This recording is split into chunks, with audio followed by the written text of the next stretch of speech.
My name's Emily, a regular 26-year-old office worker. I'm average in looks, intelligence, and personality, with maybe a bit of a strong will if anything. That's how I introduced myself as the group date began. It was organized by some women from the department next to mine, with guys from a slightly larger company than ours. It was supposed to be 4-on-4, but I was invited to even out the numbers when someone dropped out. I'm not stunningly beautiful, but not ugly enough to kill the mood either. Just good enough at reading the room for a group date. I'm single right now and didn't really expect to find someone special here. The venue was a casual Italian restaurant, so I joined with my appetite as the priority.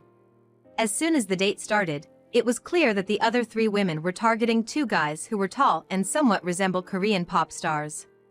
The other 2 men were a plain-looking guy with glasses and a big, muscular guy. The muscular man sitting in front of me introduced himself as Ryan. I could tell from his well-developed pectorals and biceps, even under his shirt, and his thick beard. He was totally my type. You see? I've always liked strong, muscular men, not the slender, handsome types. Like rugby players, for example. Perfect. He doesn't have to ride on a white horse. In fact, I'd prefer a man who could carry the horse himself. That's also why I'm often invited to these dates. My tastes rarely overlap with the other women. Wow, impressive muscles. Do you play any sports? I started the conversation. I used to play rugby in college. Now, it's mostly just gym workouts. Bingo. I thought to myself. Ryan, like me, joined the date focusing more on food. He didn't actively engage in conversation with the women and just enjoyed the delicious food. I admired the way he ate. You're Emily, right? Do you play any sports? Ryan joined in the conversation. Can you tell? I'm also into working out. Ah, I thought so. You're in great shape. Oops, that's probably not the right way to say it. Ryan said with a bright laugh. His laugh and voice were just my type. We hit it off, talking about working out, our gyms, and muscles. The other participants seemed a bit taken aback, but we didn't mind. Ryan and I exchanged numbers and agreed to work out together sometime. It seems that the only couple who got together at the mixer that day was Ryan and me. Ryan is a year older than me, at 27. He's quite tall and muscular, standing at 6 feet 1 inch and weighing 198 pounds, while I'm 5 feet 5 inches and weigh 125 pounds. Many tall men prefer petite and delicate women, but Ryan wasn't like that. He seemed genuinely happy that we shared a passion for working out. In this way, Ryan and I, who met under such circumstances, not only went on workout dates but also went to movies and had meals together, just like any other couple. We got to the point where we'd casually talk about stuff like, when I get married, I want to have a workout machine in the living room, and I'd reply, then we'll need to rent a place with a spacious living room. When I introduced Ryan to my family, they instantly liked him. His charm and thoughtfulness made it seem like our wedding was just around the corner. Next week, I'm visiting Ryan's home. He lost his mother when he was young and was raised by his sister, who is 7 years older than him. I thought of her as a potential challenging sister-in-law, but less intimidating than a mother-in-law.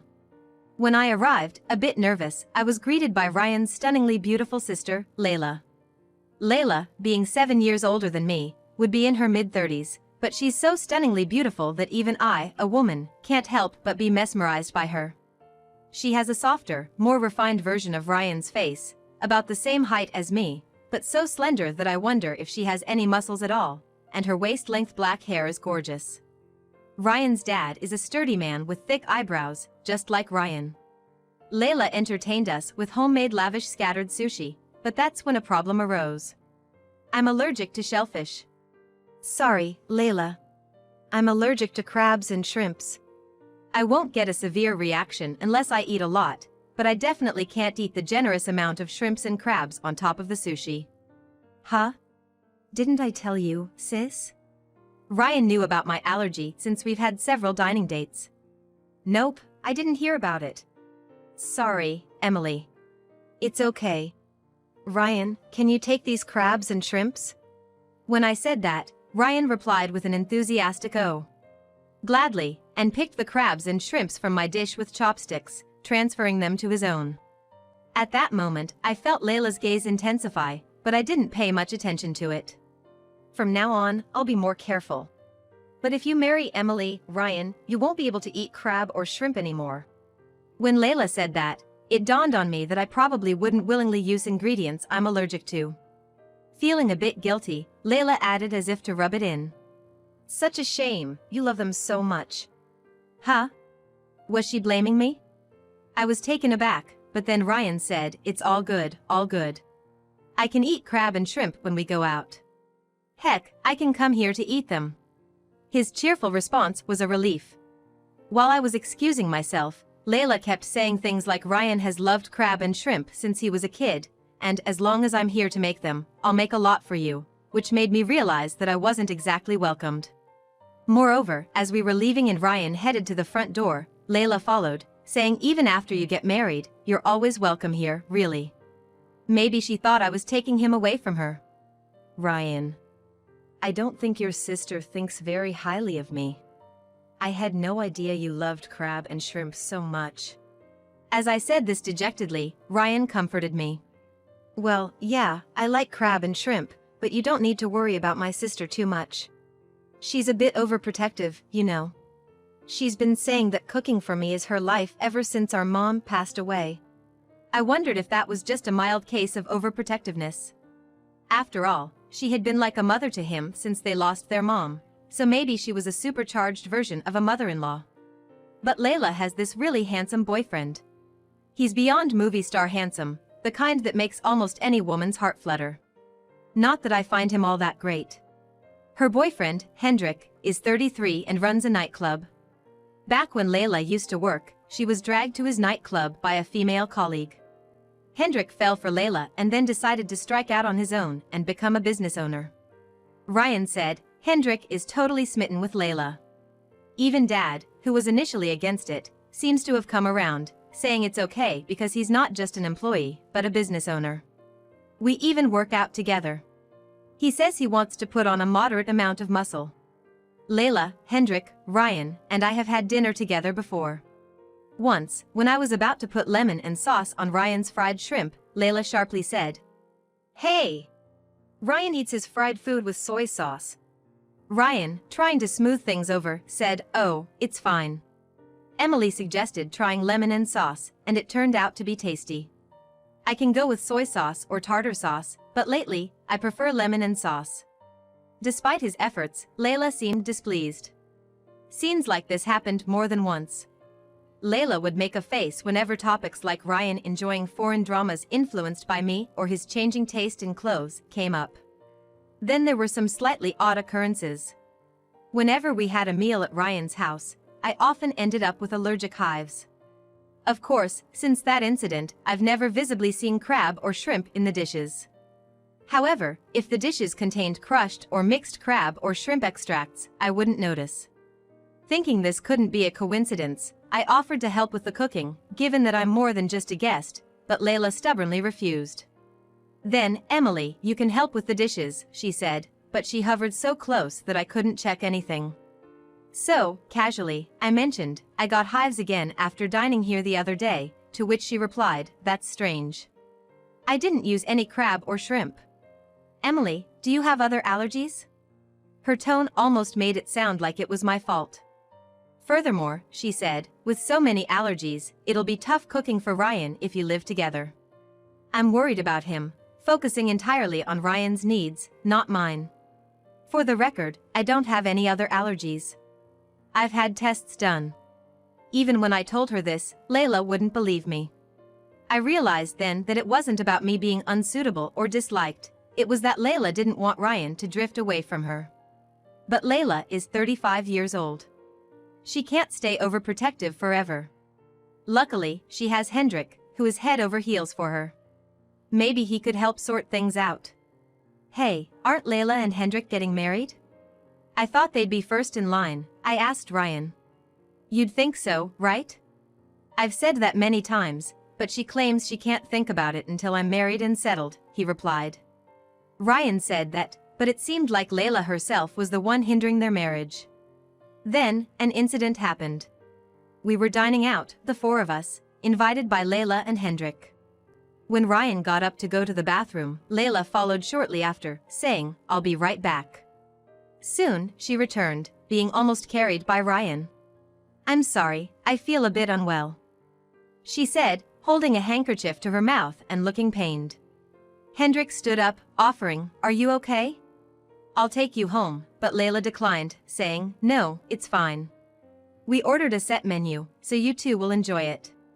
Ryan will take me home," and left with Ryan. Left behind, Hendrik and I felt a bit awkward, but the French course meal was waiting. I decided to prioritize my appetite and enjoy the meal. Hendrik just stared at me and said, "Emily, you're different. You're very fresh and attractive." With the kind of flattery you'd expect. Sure enough, he's good at complimenting women. I was impressed. But that wasn't all. To my surprise, Hendrik lightly held my hand and whispered in my ear, "Hey, how about we have some fun together?" No, no, no. What's he thinking, especially after his girlfriend, who's sick, just went home? Isn't he totally into his sister, Layla? So what if he's super handsome? Does he think anyone would fall for being gazed at and having their hand held like this? All these thoughts raced through my mind at lightning speed. Come on. Even as a joke, stop it. Layla would get mad if she knew, right?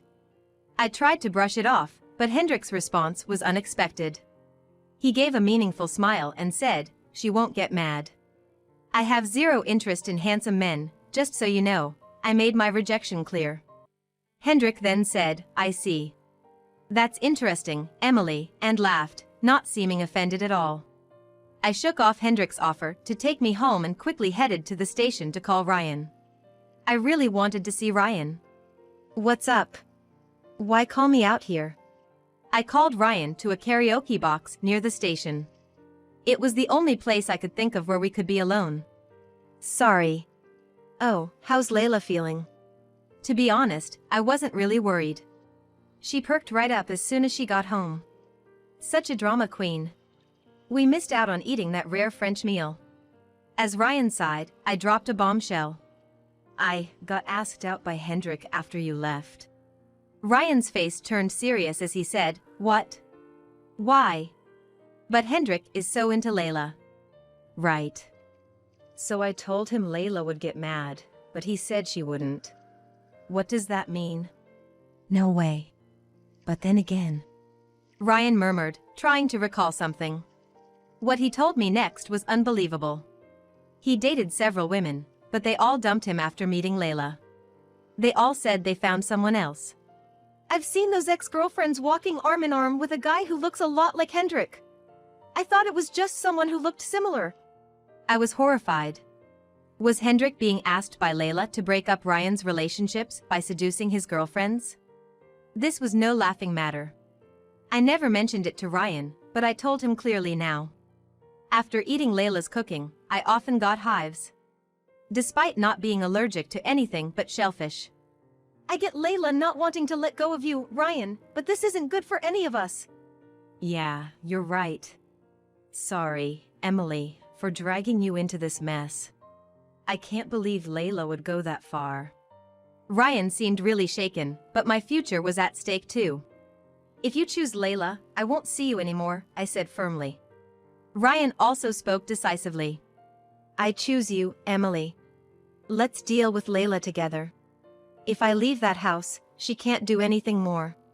And he added, feelingly, "I'm just glad you're not into handsome men." I thought it was all my fault I kept getting dumped. I felt sorry for him but couldn't help smiling a little. This strengthened our bond, and we started planning for marriage.